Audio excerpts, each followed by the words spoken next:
Yo, what's going down, Kingdom people? Welcome back to yet another episode of Living in Victory, day 19. Let's go. Guys, I told you yesterday that we were going to get nitty gritty. We are going to get in deep because as we conclude this series, we have to touch on some real things if we're talking about living in victory. And today, I want to talk about something that we all go through in our lives, a question that I'm sure we all ask ourselves. Is it God really?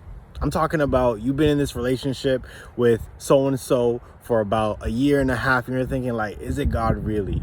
You've been working on this project. It could be something that you're pouring your heart out into, but you just feel depleted and you're asking yourself, is it God really? I'm talking about dreams that you've been having and you have to wait a long time to see them come to fruition. You're thinking like, is it God really? All these questions are valid, and as humans we're gonna go through these ups and downs in our lives where we question if God is in the midst of our situation. And today I want to share my heart. I want to share a word that I believe has been brewing in my heart for the past couple of days as I talk to close friends on the phone, and there's been this confirmation about fruit. And even in my own personal devotion, I read the other morning about Jesus, and he was hungry. He was on a walk, and he went up to a hill where he saw a fig tree full of leaves, and he went to the fig tree and he ended up cursing the fig tree because it had no fruit on it. And I'm thinking like, bro, like it's kind of mean, Jesus. Why did you tell the fig tree to be cursed and wither?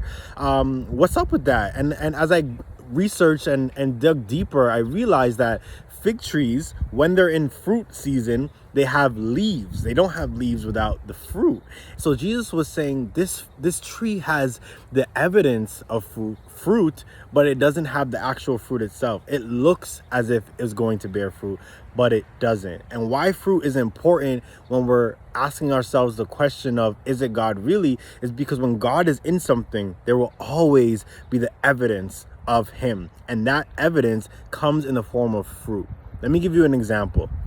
In our Western world, we have the luxury of not always being on a farm, but we get our fruits and vegetables from the grocery store.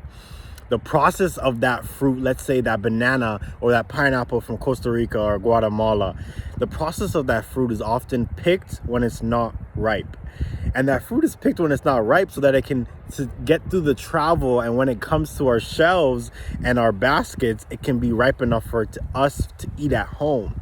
And the interesting thing is that a lot of us are judging our situation based on the unripened fruit. And don't get me wrong, sometimes you do have to wait for this fruit to ripen and to show evidence, but other times we're expecting good fruit from a bad tree. We're expecting apples from an orange tree. We're expecting bananas from an avocado tree. And a lot of the times we have to stop and examine the fruit in that relationship, because that fruit will always, if it's God, reflect the fruit of the Spirit. The fruit of the Spirit is love, gentleness, patience, kindness, righteousness. And a lot of us are eating fruits that aren't of God. A lot of us are, going to trees that look good in the natural, but in the spiritual, they're not edifying us. There's no nutrient value in their fruit. There's no fruit at all. Or if the fruit that is on the tree, it has no nutrients. So guys, I want to just encourage you that as you begin to question, or if you're going through life and you're questioning, God, is this relationship really from you? God, is this project that's on my heart really from you? Should I give my time to it? Should I give this ambition my devotion? I want you to always remember that by their fruits ye shall know them. By their fruits you will know if it's God or not. You will know if it's a good thing or not.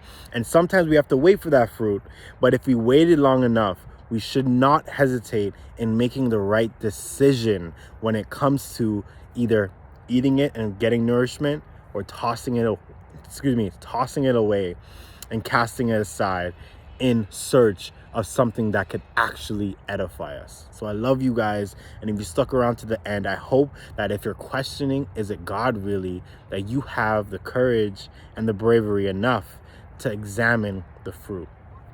Peace.